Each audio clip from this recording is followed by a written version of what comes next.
This is crazy!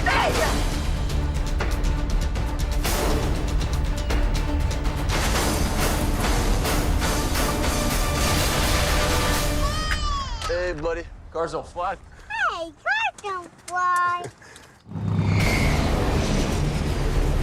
The audience has seen just about everything with all of our fast films, so we really kind of brainstorm amongst all of us to try and figure out what we can do that's different and interesting that will wow the audience. So we sit down and talk about it and go, how are we going to top the next one? The very first stunt sequence that I designed was our heroes parachuting out of the back of a plane in their cars, and at the very last minute, break their parachute and then rescue this particular character.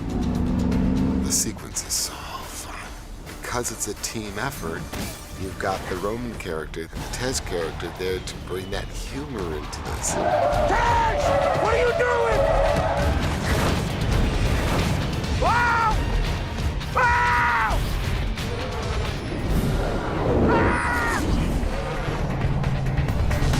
It's pretty cool. Day one, when Sparrow and I were called in to do second unit, they were discussing cars coming out of a C-130. What they didn't really realize was there were so many factors that are more complicated than probably any other sequence I've shot. So we definitely want to be low enough to see the chute opening in front of us. Right on. A number of people came up and said, well, people have thrown cars out of a C-130 before. So we knew it could be done. But how do you get cars coming out of an airplane that you can't control completely Oh my God, look at that. and have helicopters and crew and people down below and be 3 feet away from them and shoot them and do it exciting and safely?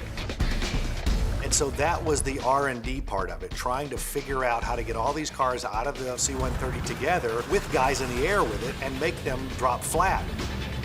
Every single car that we dropped fell differently. And even though some of them were a little front heavy and some of them were back heavy, the weird thing is if you rolled the windows up, they tended to start stabilizing themselves.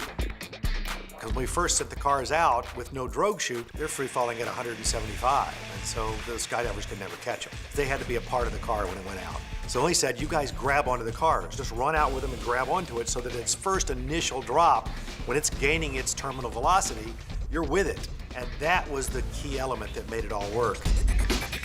The operators we have were all from the Red Bull jump team, and they were all very good at knowing which is up and which is down pretty quickly, and then just fixing the car in the way that we need it and then getting away from it, because you can't hold on to the car and shoot it like that. You have to push the car away from you to get the wide shot that we need. And then James saw what we did, saw what the angles of the car were, and just seamlessly dropped it in. Woo! Now we're moving.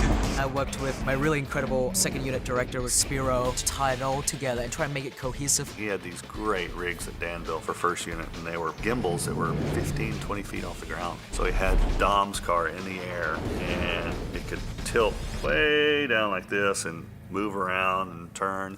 And they started with the camera car 200 yards away and flying in at speed as this car is starting to drop like this and comes around, goes around it, and this car is turning like this, and you come all the way in and you're in on vent. And it cuts so great with the footage we have. The gimbal work is amazing. I was so jealous of Tyrese being in that rig.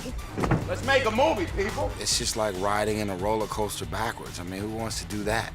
Okay, now I'm nervous. I wanted to be tumbled about like I'm inside of a washing machine. Oh, again? Oh! I thought it was the coolest thing ever. Out of the 4 cars, we lost 2 of them because of winds. The parachute didn't get away from the car, so we're getting a call, you know, hey, this car's not stopping and it's heading towards the freeway. We got it, but that one was something that got our hearts pumping a little bit. The airdrop sequence, we did it in 2 parts.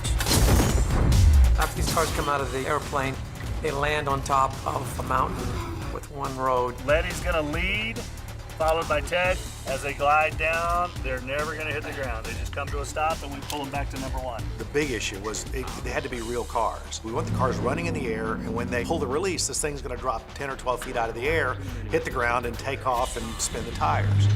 So Dan Sudik, our effects coordinator, came up with this trolley idea where he starts one crane very, very high up in the air, and then we pull the car all the way to the very top, which is almost 180, 200 feet up. And I was the first one to test it. So he trips the cable, I start gaining speed coming down this trolley, and as it bows out, then he trips the second one and it drops 12 feet and hits the ground, and I gas it up when we go through.